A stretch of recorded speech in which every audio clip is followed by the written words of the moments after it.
우리가 같이 붙잡을 하나님의 말씀 사도행전 13장 1절에서 4절입니다.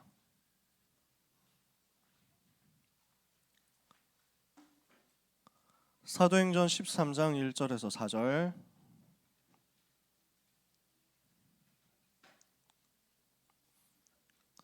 신약성경 사도행전 13장 1절에서 4절 찾으셨으면 같이 읽겠습니다. 안디옥 교회에 선지자들과 교사들이 있으니 곧 바나바와 니게르라 하는 시므온과 구르네 사람 루교와 분봉 왕 헤롯의 젖동생 마나엔과 및 사울이라. 주를 섬겨 금식할 때 성령이 이르시되 내가 불러 시키는 일을 위하여 바나바와 사울을 따로 세우라 하시니 이에 금식하며 기도하고 두 사람에게 안수하여 보내니라. 두 사람이 성령의 보내심을 받아 실루기아에 내려가 거기서 배 타고 구브로에 가서. 아멘. 오늘 우리는 선교 대회를 앞두고 또 마침 정확하게 말씀의 흐름과 인도를 받게 되었습니다. 오늘 제목이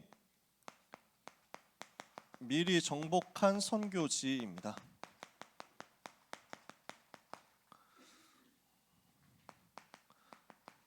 다음 주에는 우리가 김태성 선교사님 모시고 말씀을 받거든요. 다음 주 강단은 선교사님이 전해주십니다. 우리 고등부 강단에. 그래서 다음 주에 하게 될 학원복음화 5월 둘째 주하고 오늘 첫째 주하고 합해가지고 전달을 하는 겁니다. 오늘 5월 1과 2과 두 말씀을 같이 받는다 이렇게 생각하시면 되겠습니다. 어떻게 선교지를 미리 정복했느냐? 해답부터 얘기하면 기도하고 성령의 역사 체험한 것입니다. 여러분이 어떻게 237 나라를 살릴 수 있습니까? 오늘 이 시간에 기도하고 있으면 문들은 하나님이 여시게 되어 있습니다.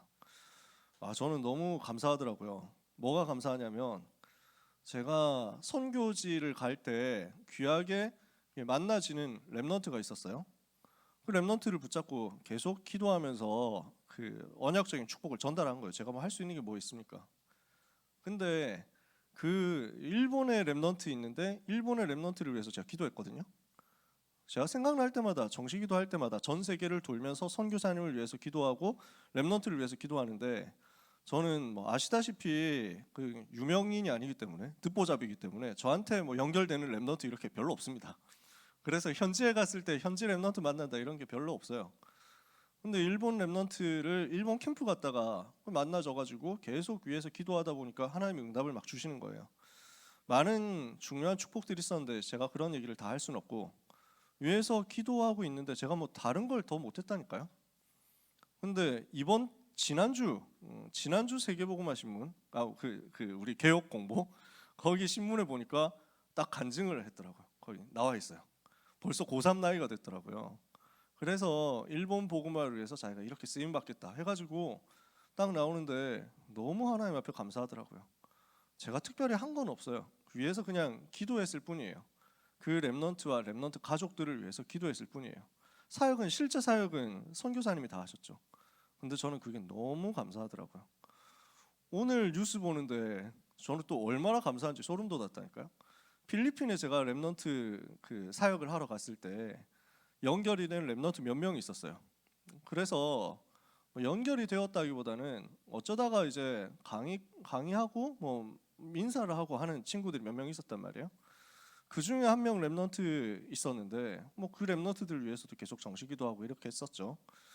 뭐 그 페이스북을 제가 했던 이유가 필리핀 렘넌트들 때문에 시작을 했었던 거였어요. 지금은 이제 시간이 전혀 없어가지고 전혀 못 들어가고 있지만 그래서 이 필리핀 렘넌트들을 위해서 기도하고 뭐 가끔씩 이제 메신저로 연락 오면은 힘주고 이런 정도 사용만 했었거든요. 그랬는데 그러다가 이제 제가 너무 바쁘니까 아예 페이스북을 못 들어가니까 메신저 켤 시간도 없고 이렇게 해가지고 연결 못한 지 벌써 몇 년이 된 거예요. 그냥 기도만 했어. 근데 네덜란드 가 있는 거예요. 거기서 방금 우리 그 사진에 많이 나왔는데 지교에 사역하고 있는 렘넌트 선교사가 저하고 굉장히 가까운 친구거든요. 네덜란드에서 그 현장에서 선교를 진짜 제대로 인도받고 있어요. 전문인으로서 하나님이 원하시는 전도운동, 선교운동 진짜 잘 응답받고 있어요. 근데 이 친구한테 가서 있는 거예요, 같이. 전 너무 놀랐어요. 아니, 하나님이 어떻게 이렇게 하실 수 있냐. 나는 기도하는데 하나님은 전 세계 문을 이렇게 여시는구나. 늘 알고 있지만 새삼스럽게 너무 감사하더라고요. 여러분은 이 자리에 있지만 우리가 기도하는 그것을 가지고 하나님은 237 나라를 돌립니다. 아니 생각해 보세요. 저는 그 렘넌트가 그렇게 집이 형편이 여유 있는 친구가 아니에요. 필리핀 친구가. 그래서 옛날에 메신저로 한 번씩 얘기할 때 너는 세계복음화 할 것이다. 제가 영어가 짧잖아요. 영어로 타이핑 치면서 얘기해야 되는데 힘들거든요. 너는 세계복음화 할 것이다. 이런 정도밖에 얘기를 못 한단 말이에요. 그러니까 네가 여권을 만들어야 된다. 이렇거든. 아유, 그 여권 만들고 필리핀에서 뭐 이렇게 하고 힘들다는 거지.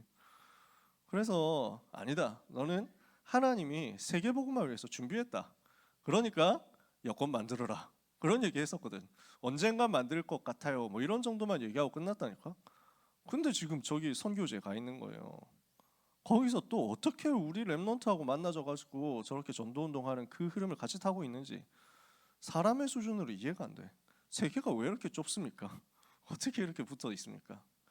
여러분, 세계복음화는 절대로 멀리 있지 않습니다.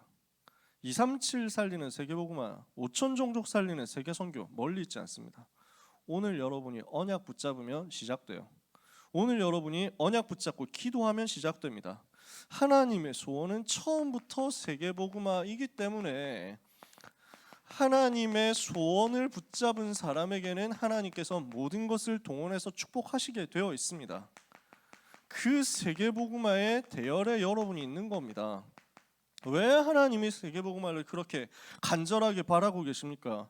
지금 전 세계가 하나님 몰라서 멸망 속에 실제로 있기 때문입니다.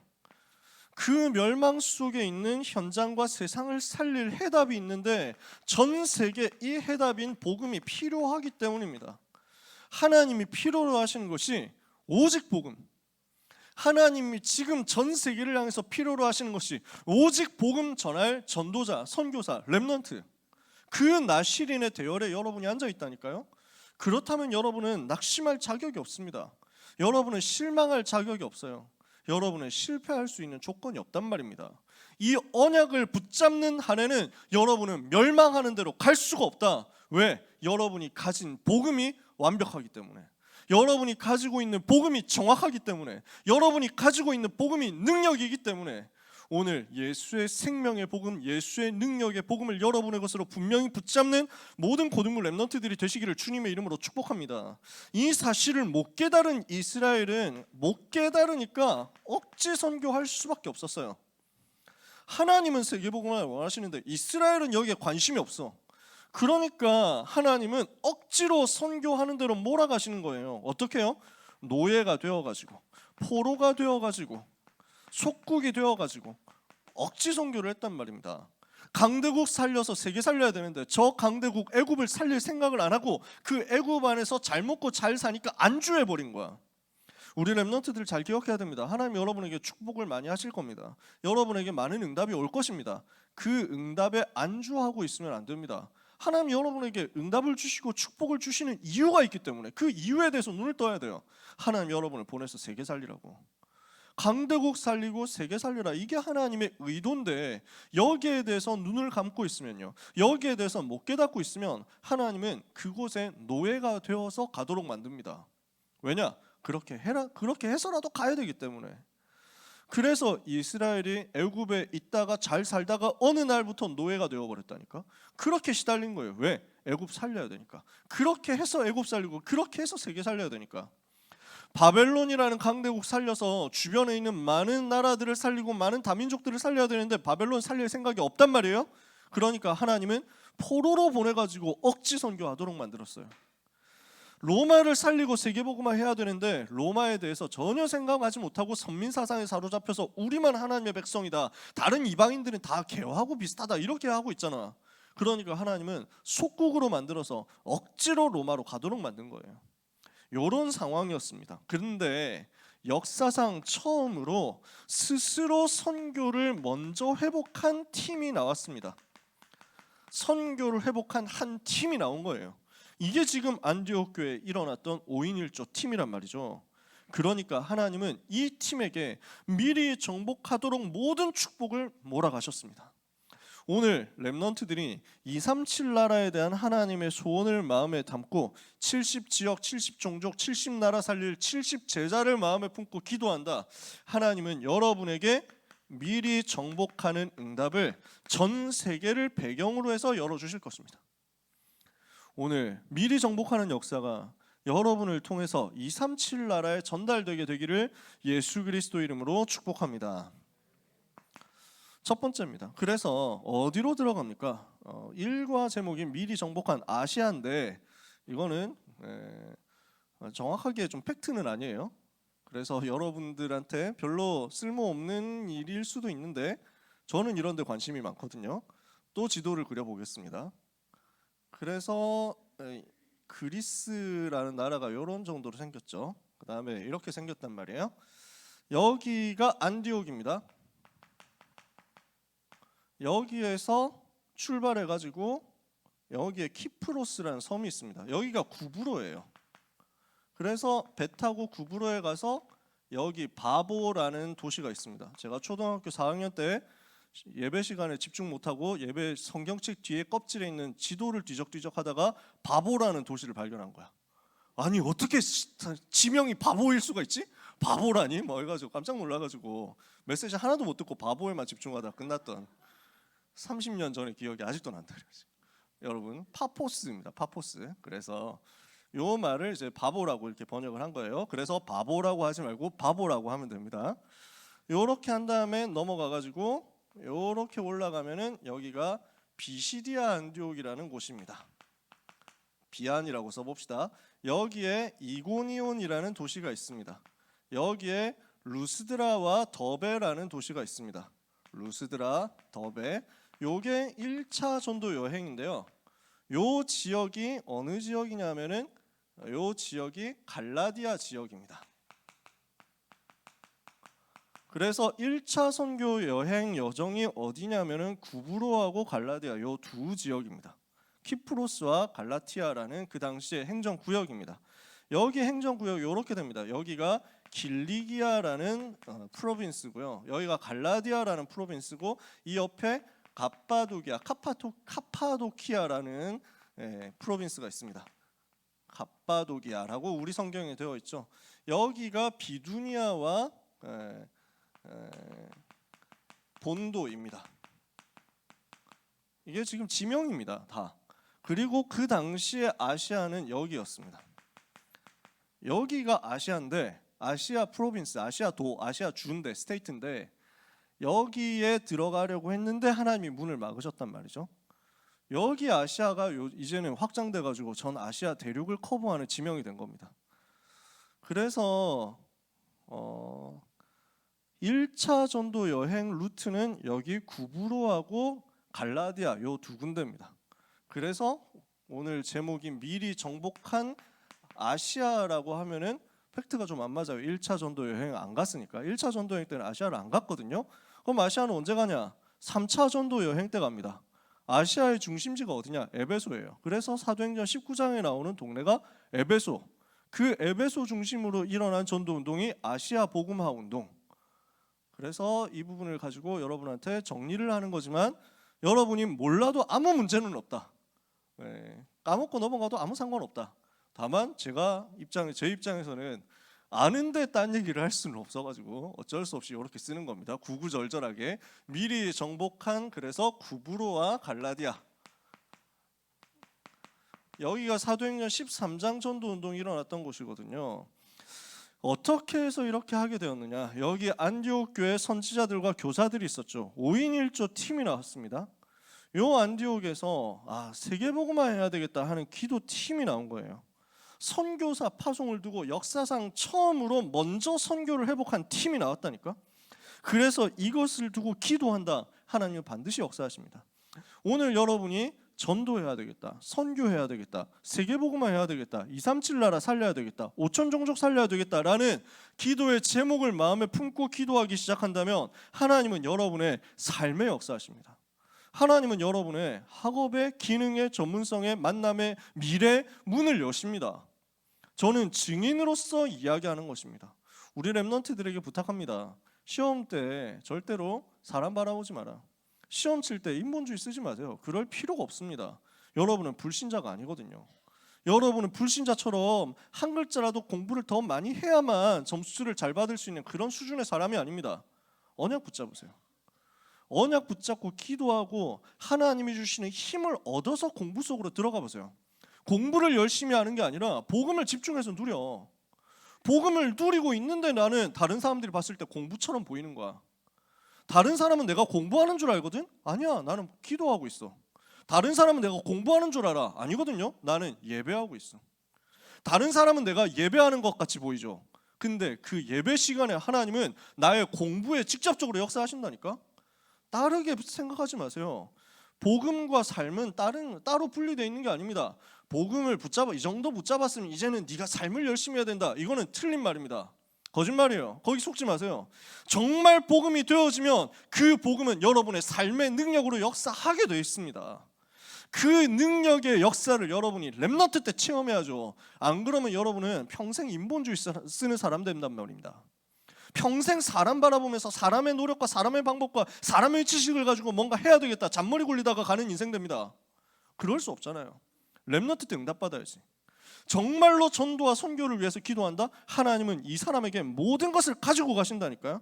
그래서 하나님께서 기도하고 있는 세계 선교를 위해서 기도하고 있는 안디옥 교회 팀에게 성령으로 역사하시고 성령으로 인도하셨습니다. 어떻게 하셨습니까? 주를 섬겨 금식할 때 성령이 이르시되 내가 불러 시키는 일을 위하여 바나바와 사울, 나중에 바울이 되는 바울이라고 이름 불리는 이 사람이잖아요. 따로 세워라. 이렇게 해서 금식하고 기도하고 두 사람에게 안수하여서 보냈다. 우리가 정말로 언약을 제대로 붙잡고 기도 집중하고 있으면 하나님은 반드시 성령으로 역사하시고 성령으로 인도하시고 성령으로 지시하십니다. 성령께서 여러분에게 역사하시고 성령께서 여러분에게 인도를 허락하시면요, 여러분의 삶에는 모든 닫혔던 문들이 열려지게 되어 있습니다.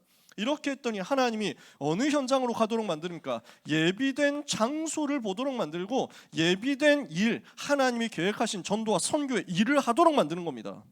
이게 사도행전 13장. 먼저 정복하고 시작했어요. 요 동네를 먼저 정복하고 시작했어요. 왜 구브로로 먼저 갔느냐? 바나바의 고향이 구브로거든요. 알고 있는 현장이니까 미리 분석이 됐겠죠. 여기를 해서 파고든 겁니다. 그렇게 해서 들어갔더니 뭐가 보입니까? 제일 먼저 보이는 게 지역을 잡고 있는 흑암 세력이었어요. 여러분이 현장 들어가서 복음운동 해야 되겠다 했을 때 제일 먼저 해야 되는 포인트가 있습니다. 뭐냐? 흑암 꺾는 거예요. 지역 들어갔을 때, 학교를 들어갔을 때 정말로 복음 전해야 되겠다 하면은요, 영적 싸움부터 하셔야 됩니다. 다락방 전도 운동에서 가지고 있는 굉장히 중요한 색깔이 뭐냐면은 영적인 사실을 바라보는 거예요. 영적인 세계에 대해서 주목하는 것입니다. 사람들은 잘 이 부분을 모릅니다. 기독교인들 중에 훌륭한 분이 많습니다. 바깥에 우리 다락방 말고도 귀한 사역하시는 분들이 있습니다. 세계 선교하시는 귀한 분들이 있습니다. 이분들이 하는 게 잘못됐다고 얘기를 하는 게 아닙니다. 근데 이분들에 비해서 다락방 전도 운동에서 굉장히 중요하게 생각하고 실제로 하고 있는 부분이 뭐냐면 사탄의 권세를 현장에서 꺾는 겁니다. 현장을 가보니까 실제로 너무 많은 사람들이 영적으로 시달리고 있는 거예요. 실제로 너무 많은 사람들이 귀신한테 잡혀 있는 거야. 실제로 너무 많은 사람들이 가위 눌리고 여러 가지 어려움 당하고 가문에 내려오는 저주를 당하고 있거든. 이 문제를 해결하려면 바울팀이 했던 것처럼 가는 곳마다 흑암부터 꺾어야 되거든요. 그래서 여러분들이 현장 들어갈 때 먼저 사탄의 권세를 예수 이름으로 꺾고 가시라는 거예요. 그걸 보고 보좌의 능력이라고 합니다. 보좌의 축복이라고 합니다. 모든 렘넌트는 학교 살리기 전에 학교의 역사는 흑암부터 꺾으세요. 모든 렘넌트는 대학을 가기 전에 대학을 잡고 있는 사탄의 권세를 먼저 꺾으세요. 모든 렘넌트는 경제 현장, 서밋 현장으로 가기 전에, 많은 산업 현장, 직장 현장으로 가기 전에 그 지역을 장악하고 있는 네피림과 사단의 문화를 꺾어버리세요. 오늘 언약 잡고 기도하고 권세를 사용하면 됩니다. 그래서 들어갔더니 악령의 세력이 있잖아요. 구브로에 들어가가지고 하나님이 예비하신 만남 속에서 총독을 만납니다. 구브로를 잡고 있는, 구브로를 다스리고 있는 서밋을 만난 거예요. 총독 서기오 바울을 만났는데 이 사람이 바울의 말을 들으려고 하고 있는데 그 옆에 누가 방해합니까? 유대인 거짓 선지자 바예수라고 하는 사람, 무속인이 딱 있는 거야. 이 사람이 계속 옆에서 방해합니다. 거짓 선지자예요. 복음 듣지 못하도록 방해하는 거죠. 여러분, 귀신 들리면 능력은 나타납니다. 지난번에 아이유 소속사 사장이 전 보러 갔다가 무당말 듣고 회사 옮긴 거 얘기를 해줬잖아요. 실제 능력 나타난다니까. 불신자들은 그러니까 뻑가는 거야. 안 믿을 수가 없어. 공부 잘하는 사람, 돈 많은 사람들이 그 사람들한테 돈 갖다 바치면서 따라가는 거야. 그럴 수밖에 없어요. 왜? 귀신은 실제로 활동하니까요. 악령이 실제로 활동하니까요. 근데 그 악령이 그 사람을 나중에 행복하게 해주니까, 그 귀신의 말 듣고 따라갔더니 결국 인생이 행복하게 끝납니까? 아니잖아. 나중에 영적인 문제가 더 크게 오거든. 사기치는 사람이 처음부터 사기 안 칩니다. 소액으로 사기 안 친다니까. 완전히 나중에 무너지도록 처음에 조금씩 신뢰를 쌓아가다가 나중에 크게 무너뜨려 버린다니까. 그게 사기꾼이 하는 짓이지. 그게 사단이 하는 짓이지. 귀신 들려가지고 점을 쳐주고 있는 이 무속인이 총독을 잡고 능력을 보여주면서 총독이 자기 말을 따르도록 만들었는데, 지금 복음이 선포되려고 하니까 복음 듣지 못하도록 자꾸 방해하는 거예요. 거짓 선지자. 그러니까 어떻게 합니까? 바울이 여기에 대해서 답을 낸 거예요. 분명히 예수님께서 공생의 기간 동안에 집중적으로 말씀하셨잖아요. 내 이름으로 귀신을 쫓아내게 될 것이다. 모든 병과 약한 것을 고치고 귀신을 쫓아내는 권능을 주셨다. 내가 너에게 뱀과 정갈을 밟으며 원수의 모든 능력을 제어할 권능을 이미 주었으니 너희를 해할 자가 결단코 없다. 여러분, 가는 곳마다 여러분에게 주어진 하나님의 자녀의 권세를 가지고 예수 그리스도 이름으로 기도해서 명령해서 사용하세요. 내 공부를 방해하는 흑암의 권세는 예수 이름으로 떠나갈지어다. 인간관계 속에서 나에게 문제를 가지고 오는 사단의 권세는 예수 이름으로 결박받고 떠나갈지어다. 여러분, 인간관계에서 여러분을 괴롭히는 사람들이 좀 있을 겁니다. 사람마다 있을 수 있죠. 선생님이 여러분을 이상하게 괴롭히는 경우도 있습니다. 선생님이 여러분에게 악담을 하는 경우도 있습니다. 희한하게 그런 사람들이 있어요. 애들 중에는 내가 아무 잘못한 것도 없는데 나를 공격하고 나를 싫어하고 나를 시비하고 이럴 수도 있다니까. 성경에 분명히 말했습니다. 싫어하는 것, 너희를 미워하는 것 이상하게 여기지 마라. 당연한 거다. 왜? 여러분은 세상에 살지만 세상에 속하지 않은 사람이거든요. 여러분은 불신자가 아니야. 마귀 자녀가 아니야. 위화감 느끼는 거야. 내가 하나님의 자녀고 쟤들은 마귀 자녀거든. 그러니까 쟤들이 나를 볼 때 이상하게 다르다고 생각하는 거야. 이상하게 기분 나쁘다고 생각하는 거야. 우리 족속이 아닌데 라고 생각한다니까. 이렇게 해가지고 시비를 거는 게 맞죠.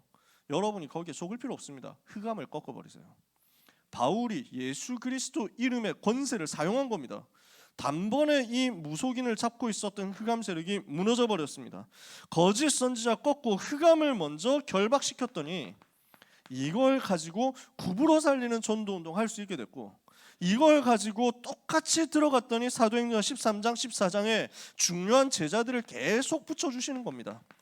지역 들어가서 이 제자들을 중심으로 해서 말씀 운동 펼칠 수 있는 지속할 시스템을 열게 됐습니다. 이렇게 해서 1차 전도 여행으로 이 지역을 살리는 응답을 받은 겁니다.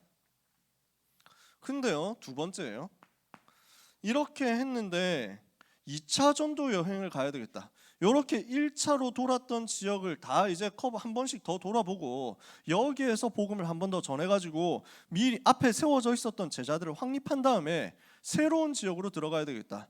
이렇게 계획을 세운 겁니다. 이렇게 해서 바울이 이렇게 길리기아 자기 고향 땅 지나가가지고 갈라디아 지방 다니면서 제자들을 확립시킨 다음에 목표는 여기 아시아로 가려고 했어요. 근데 성령께서 아시아에서 말씀을 전하지 못하게 하신 거예요. 여기로 들어가는 문들이 자꾸 막히는 거야. 못 가게 된 거지. 왜 안 되지라고 생각하면서 이렇게 올라갑니다. 비두니아로 가려고 했는데 이것도 예수의 영이 허락하지 않았다. 이렇게 된 거예요. 이게 사도행전 16장이거든요. 문이 막히는 겁니다. 그러면 문이 막히는데 막히는 길, 막히는 문은 이것이 전부 정복의 새로운 시작이 되고 전환점이 됐습니다. 이게 둘째 주에 나오는 내용입니다. 이게 첫째 주에 나오는 내용입니다. 그래서 5월 첫째 주 학원보고만 메시지 내용 요거 1번, 2번 이거예요. 길이 막혔어요. 하나님이 왜 이렇게 길을 막으시지? 아시아도 안 되게 하시고 비두니아도 안 되게 하신 이유가 뭐지? 이거를 지금 본 거예요. 여러분 기억해야 됩니다. 현장에서 사역하다 보면요, 문이 막힐 때가 있습니다. 안 될 때가 있단 말이에요. 근데 그때가 어떤 시간표냐면요, 하나님이 예비하신 절대 현장으로 가는 응답의 중요한 시간표입니다. 내 계획대로 안 된다? 억지로 밀어붙일 필요가 없습니다. 내가 생각하고 내가 계획하고 내가 준비했던 대로 안 되고 자꾸 뭔가 문이 막히는 것 같다? 그때 세밀하게 성령 인도 받으면요, 하나님이 예비하신 절대 현장을 새로 보게 됩니다. 완전히 달라져 버려요. 하나님은 최고의 복을 예비해 놓고 바울에게 문을 막으시는 응답을 주신 것입니다. 문이 막히는 응답을 주셨어요. 그래서 바울이 무시아 앞에 이르러 비두니아로 무시아를 지나 드로아로 내려갑니다. 여기가 드로아입니다. 항구 도시예요. 여기로 넘어갔거든요. 전혀 생각지도 못한 곳으로 떠밀려 간 거예요. 어떻게 보면은 어떻게 아시아에서 복음을 전하지 못하게 되었는지는 우리가 잘 모릅니다. 여권이 안 나왔는지 어떻게 출입 금지가 됐는지 무슨 상황인지 모릅니다. 희한하게 무슨 예약을 했는데 마차가 전부 취소됐다든지 이랬을 수도 있고 여러 가지 있을 수도 있습니다. 공사 중이어서 이 길을 못 씁니다. 이랬을지 어땠을지 알 수가 없습니다.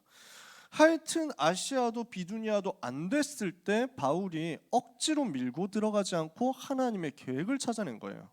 그렇게 했더니 하나님은 드로아에서 전환점을 주신 겁니다. 완전 새로운 문을 여셨는데요. 드로아에서 기도하고 있으니까 하나님이 전환점 주셨단 말이에요. 이렇게 해서 하나님께서 기도하고 있는 바울에게 환상을 보여주시는데 마게도냐 사람 하나가 꿈에 나타나가지고 밤에 나타나서요, 건너와서 우리를 도우라라고 이야기하는 겁니다. 요 동네가 마게도냐입니다. 그리스 땅이죠. 지금의 여기로 넘어가도록 한 겁니다. 하나님의 계획이 이렇게 다른 곳에 있구나 하고 본 거예요. 지금까지 바울은 자기 인생 여정이 이 정도라고 생각했을 수도 있습니다. 내 인생 여정은 오늘날의 터키 지방 요 동네 정도 된다라고 생각했을 수도 있습니다. 하나님은 바울을 어느 정도 사용하시려고 하느냐? 세계 복음화를 위해서, 로마 복음화를 위해서, 땅 끝까지 복음을 증거하고 서바나까지 가도록 하는 그 일을 위해서 준비를 하셨거든요. 그러니까 하나님은요, 바울의 그릇을 완전 키워주신 거예요. 바울의 생각의 한계를 완전 뛰어넘도록 하신 거예요. 오늘 우리가 기도하고 있으면요, 문이 막힌 것은 우리의 한계와 우리의 수준과 우리의 능력을 완전 뛰어넘도록 하는 전환점이 됩니다. 오늘 여러분의 계획에 붙잡혀 있을 필요가 없습니다. 렘넌트는 여러분 수준, 여러분의 계획, 여러분의 생각의 범위에 잡혀 있을 필요가 없습니다. 하나님은 그것을 뛰어넘어서 역사하실 수 있는 능력이 하나님이시거든요. 저는 제가 서울대학 가려고 했단 말이죠. 서울대학 가는 것이 계획이라고 생각했단 말이죠. 그래서 서울대 가려고 그렇게 도전했는데 하나님은 저한테 서울대 문을 안 여셨단 말이에요. 근데 지금 생각하면 그게 너무 하나님 앞에 감사해요. 저 같은 인격과 저 같은 수준에서는 서울대에 들어갔다 하는 순간부터 저는 다른 게 안 보였을 겁니다. 내 인생 최대 업적이 서울대 입학이었을 가능성이 있습니다. 더 이상 그 한계 못 넘어서고 그 생각에 사로잡혀가지고 서울대 못 간 사람들을 다 밑으로 깔아보는 사람들이었을 겁니다. 제 인격 수준에서는. 하나님이 세계복음화 하도록 제 그릇을 바꾸는 시간표였어요. 제 캐릭터를 바꾸는 시간표였어요. 제 인생을 완전 복음 누릴 수 있도록 겸손하게 하나님 바라보는 그 앞에 낮아지는 시간표를 저한테 주셨어요. 저는 그게 너무 감사해요. 근데 하나님이 저를 생각지도 못했었던 한양대학으로 인도했는데 거기에서 나온 그 만남의 축복과 거기에서 나온 응답의 체험들이 지금까지 지속돼서 연결된다니까요. 졸업하고 10년이 넘었는데도 지금까지 한양대 지교회에서 제가 사역을 할 수 있잖아요. 하나님은 대학 복음화라는 부분을 거기에서 또 보게 하셨거든요. 자, 우리는 나한테 문제가 왔다, 나한테 어려움 왔다라고 생각합니다. 하나님은 여러분에게 반드시 더 큰 계획을 가지고 있습니다. 하나님의 절대 주권 속으로 들어가라. 하나님이 예비하신 절대 현장 속으로 들어가라. 여러분의 인생은 하나님이 이끄시는 절대 여정의 인생이 될 것입니다. 그래서 하나님은 마게도냐라는 땅으로 바울을 인도하셨습니다. 이 땅은 어떤 곳입니까? 한 번도 복음이 선포되어 본 적이 없는 수많은 영혼과 제자들이 기다리고 있는 황금어장이란 말이에요. 여기로 하나님이 바울 팀을 몰고 가셨습니다. 이렇게 해서 들어갔더니 누가 예비되어 있습니까? 중요한 제자, 루디아 같은 제자가 예비되어 있는 겁니다. 이게 어느 현장이었었냐? 여기 들어가는 첫 번째 현장인 빌립보였습니다. 마게도냐 지경 첫 성인 빌립보, 로마의 식민지인 이 빌립보에서 사도행전 16장 전도 운동이 벌어집니다. 미리 정복한 빌립보입니다. 하나님이 바울 팀에게 세계복음화의 문을 열어가시는데 지금 마게도냐 살리는 이 일을 두고 전환점을 제대로 체크하고 전환점에 대해서 제대로 인지를 하고 마게도냐를 건너간 이 일을 하나님이 기뻐하셨다는 증거로 벌써 예비하신 문이 열려지도록 만드신 거죠. 바울이 기도하러 가다가 거기에서 누구를 만납니까? 완전 예비된 사명자 루디아를 만납니다. 이 사람은 두아디라 성의 자주장사, 자주색 옷감 장사였어요. 몇 번 이야기했죠. 자주색 옷감, 황제가 입는 옷이다. 엄청 비싼 옷이에요. 굉장히 고급된 것을 가지고, 명품을 가지고 장사하는 사람, 그릇이 큰 사람, 근데 갈급한 사람, 하나님을 바라보는 사람, 어떻게 하면 내가 하나님 만날 수 있을까, 이거 생각하는 사람. 이 사람을 하나님이 예비해놓고 있다가 복음을 전할 수 있는 바울에게 딱 붙여준 거죠. 이렇게 해서 주께서 루디아의 마음을 여시고 그와 그 집이 다 세례를 받고 복음화될 뿐 아니라 그들을 통해서 빌립보를 살릴 수 있는 지속할 시스템이 열려지게 된 거예요. 빌립보를 살릴 수 있도록 하나님은 루디아의 집을 축복하시고 가정이 복음화되게 하시고 빌립보 살릴 수 있는 전도 운동의 시스템이 되도록, 핵심이 되도록 만드셨다. 여러분이 가는 현장마다 이것이 다 준비되어 있는 것을 여러분은 보게 될 것입니다. 이곳에서 귀신에게 시달린 사람 치유하고 살려냈어요. 귀신 들려서 점치는 여종을 치유했습니다. 이 사람이 얼마나 불쌍한 사람입니까? 자기는 귀신 들려서 시달리는데 귀신 들린 상태에서 괴로워하면서 자꾸 미래가, 다른 사람 불신자의 미래가, 운명이 보이니까 이걸 가지고 얘기했더니 여종이잖아요. 노예란 말이야, 노예. 그러니까 그 노예 소유주들이 와씨 미래 알아맞추니까 돈 되네 이렇게 생각한 거예요. 그 당시 그리스 사회, 로마 사회가 점술로 많이 움직여졌다는 건 여러분이 한 번씩 들어보셨을 겁니다. 소크라테스 있잖아. 이 사람이 제일 유명한 말 남긴 게 너 자신을 알라잖아요. 그 너 자신을 알라라는 말이 어디서 나왔습니까? 원래 델포이라는 곳에서 신탁을 하는데 거기에 나오는 말이었어. 그러니까 무당들이 하는 말이야. 델포이라는 곳에 가면 그 무속인이, 여자 무속인이 있거든. 이 사람이 사람 딱 오면 귀신 들려가지고 알아맞추는 거야. 소크라테스가 여기에 점치러 간 거예요. 갔더니 소크라테스 보고 귀신 들려가지고 하더니 네가 제일 똑똑한 사람이다 이랬다니까. 내가 왜 제일 똑똑하지? 생각해보니까 나는 무식한데 내가 왜 제일 똑똑하지? 이랬는데 소크라테스가 깨달은 거야. 아, 나는 내가 무식하다는 사실을 알고 있지만 다른 사람들은 내가 무식하다는 사실조차 모르고 있구나. 그래서 내가 제일 똑똑한 사람이구나. 이렇게 해가지고 나는 아테네를 깨워야 되겠다. 이렇게 해서 막 들어가서 한 거지. 자기 나름대로 철학 운동을 한 거야. 근데 이게 결국 뭐해서 이 유명한 일이 귀신 들린 그 사람 만난 곳에서 시작됐다니까. 그러니까 이 귀신 들린 사람한테 찾아가가지고 돈 많이 내고 여기서 뭐 듣고 오는 게 그 당시 사람들이, 서밋들이 다 하는 일이었어. 요게 문화야. 이 사람이, 귀신 들린 이 사람이 너무 많이 시달리고 있는데 이 주인들은 이 사람을 이용해가지고 돈 벌 생각만 하는 거예요. 너무 괴롭죠. 이 사람을 예수 이름 가지고 바울이 치유한 겁니다. 지역의 역사는 흑암 세력을 결박하고 예수 그리스도 이름으로 치유했습니다. 근데 이걸 가지고 치유하고 나니까 주인들이 열받는 거야. 고맙다고 해야 될 거 아니에요. 우리 노예가, 우리 하인이 지금 어려움 당하고 있었는데 고쳐줘서 고맙다 해야 되는데 돈벌이가 사라졌다면서 막 화를 내면서 공격을 하는 거지. 이렇게 해가지고 고발해서 바울이 매맞고 감옥에 들어가게 됐단 말이에요. 억울하게 지금 감옥에 들어갔습니다. 문제가 왔잖아요. 그런데 그 속에 또 하나님의 계획이 있잖아요.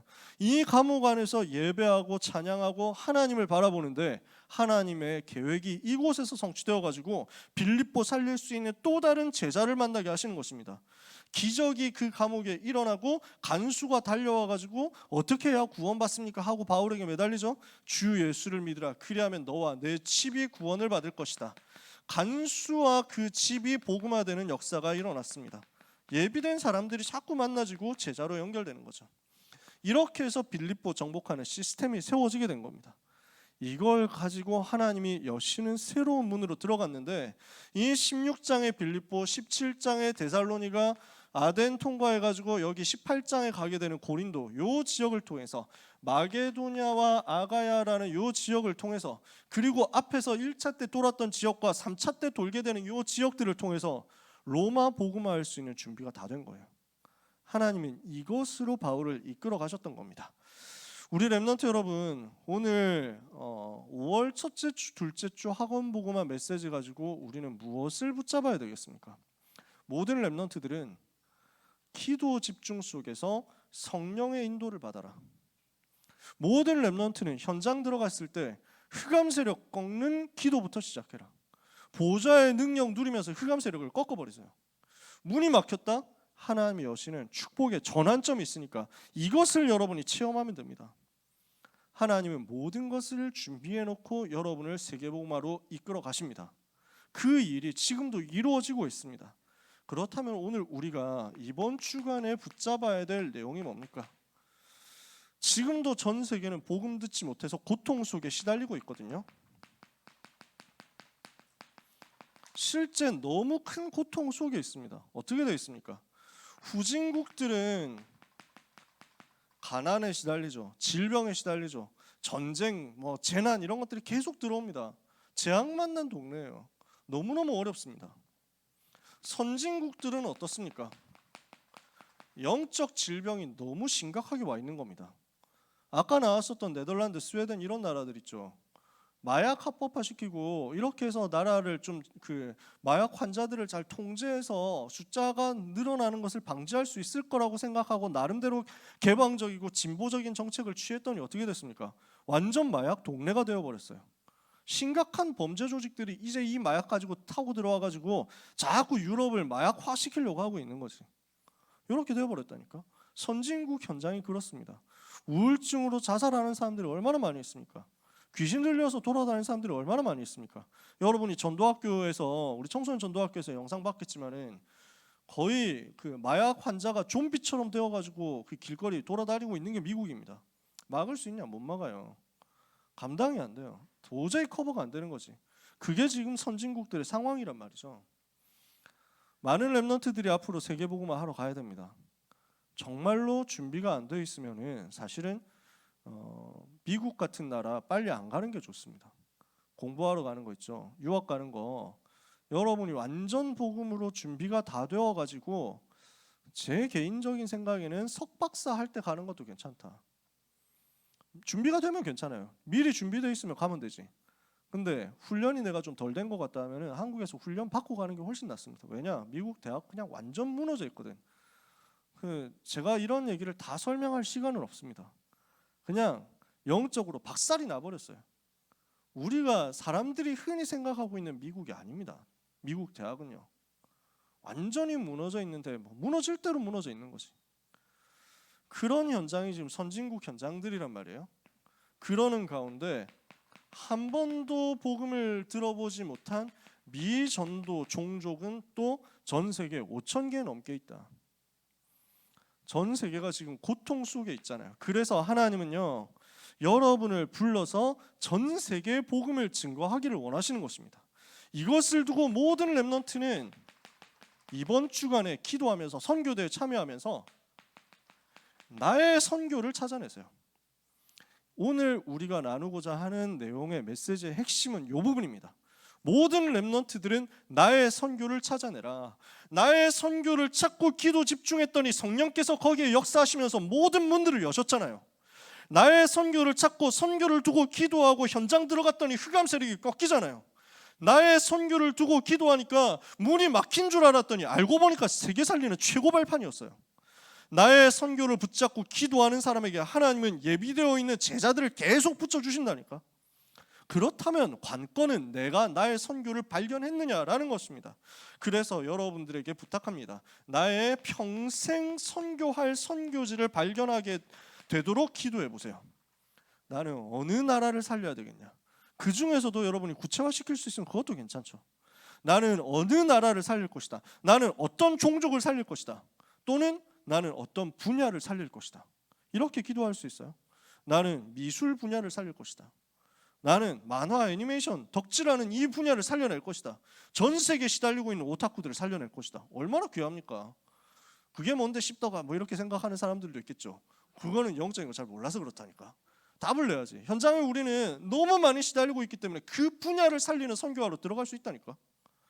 여러분은 한 나라를 책임질 수 있는 전도제자, 중직자, 산업인으로 성공할 수 있습니다. 그래서 한 나라를 아예 책임져 버려라.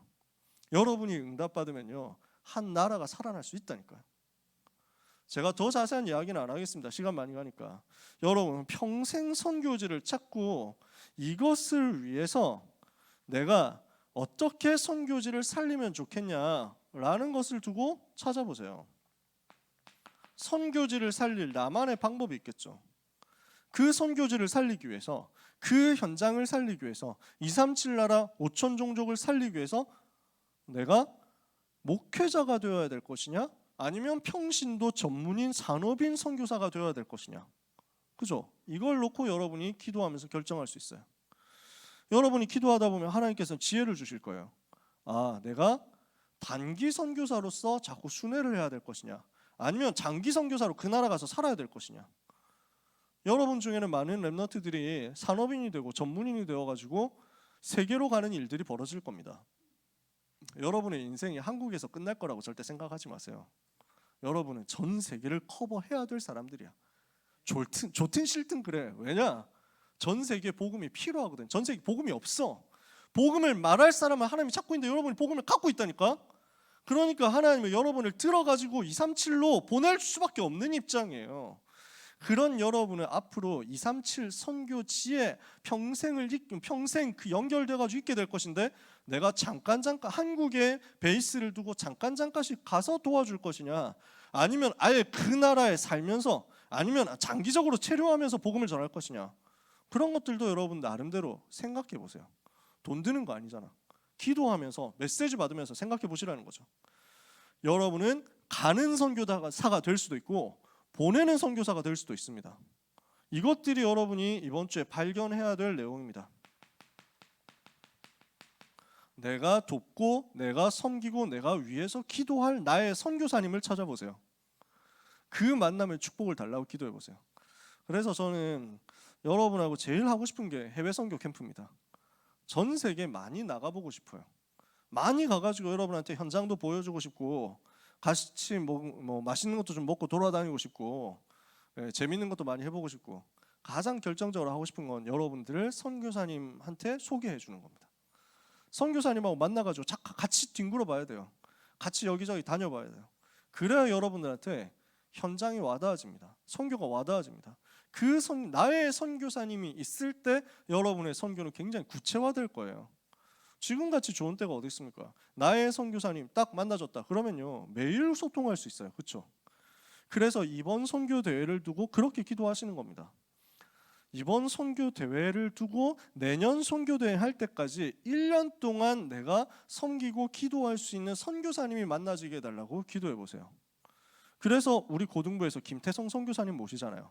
그래서 우리 렘넌트들이 선교사님한테 자꾸 질문도 하고 대화도 하고 말도 걸어보고 이렇게 하면서 이제 그 카톡 주소도 받아가지고 평상시에 소통하는 그 응답을 받아보시면 좋겠어요.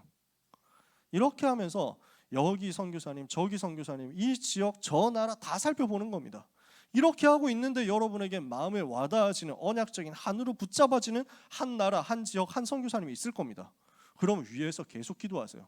기도하면서 1년 동안 헌금도 좀 모아보세요. 크게 할 수 있는 헌금 아니더라도 괜찮아요. 작은 금액이라도 괜찮아요. 내가 그 나라를 위해서, 우리 선교사님 활동하는 것을 위해서 내가 작은 헌신한다. 여러분, 저는 그런 꿈을 꿉니다. 우리 고등부에서 여러분들이 작게라도 매주 선교 헌금을 한다. 한 선교지를 위해서 매주 작게라도 선교 헌금을 한다. 이게 쌓이면 어떻게 될까요? 저는 그런 꿈을 꿔봤거든요. 우리가 모여서 예를 들어서 매주 1,000원이라도 선교 헌금한다. 그러면 우리가 고등부가 150명 되잖아요.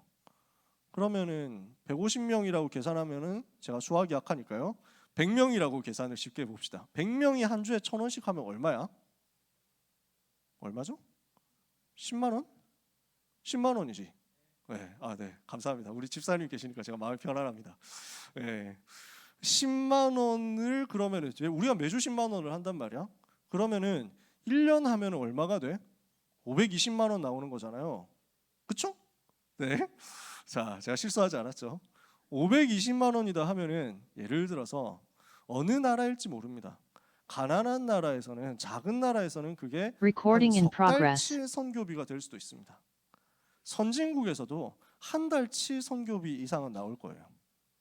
내가 우리 고등부가 힘을 합쳐가지고 선교사님의 한 달을 책임진다. 안 괜찮습니까, 여러분? 저는 그런 거 생각하면 기분이 되게 좋아요. 우리가 이번 선교대회를 통해서 그런 도전을 할 수 있었으면 좋겠어요. 그래서 나의 선교사님을 찾고 이것을 위해서 내가 할 수 있는 헌신을 찾아보자. 그러면서 한 가지 더 있습니다.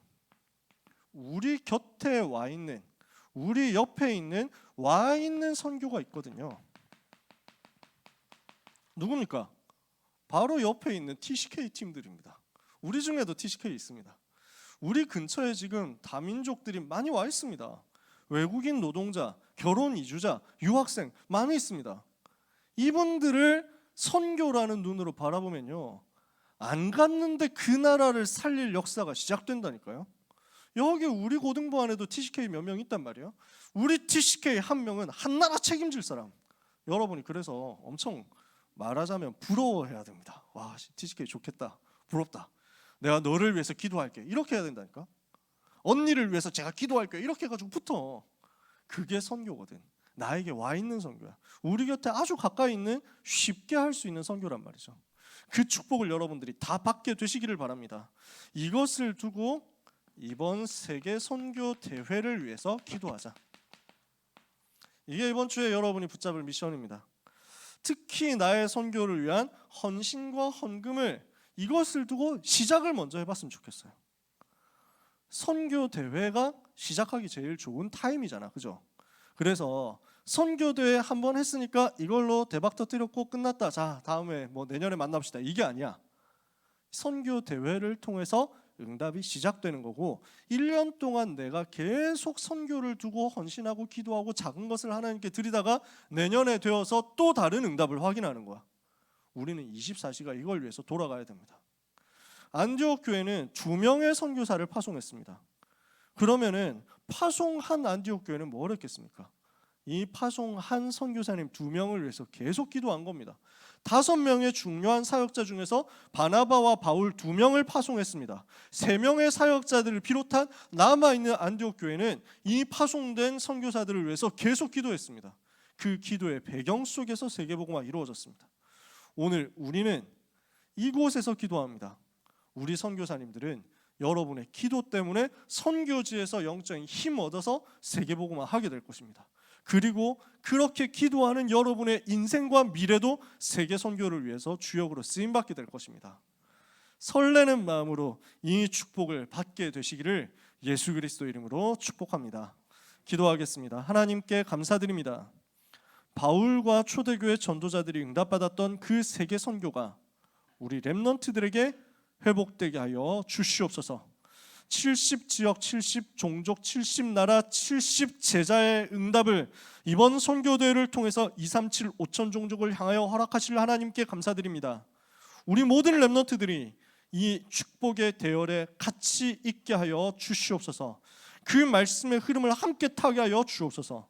선교사님 모시고 선교 대회를 진행하게 될 때 하나님께서 기름 부어서 역사하시는 증거가 우리 선교사님과 모든 렘넌트에게 동일하게 임하여 함께 세계 살리는 축복을 받게 하옵소서.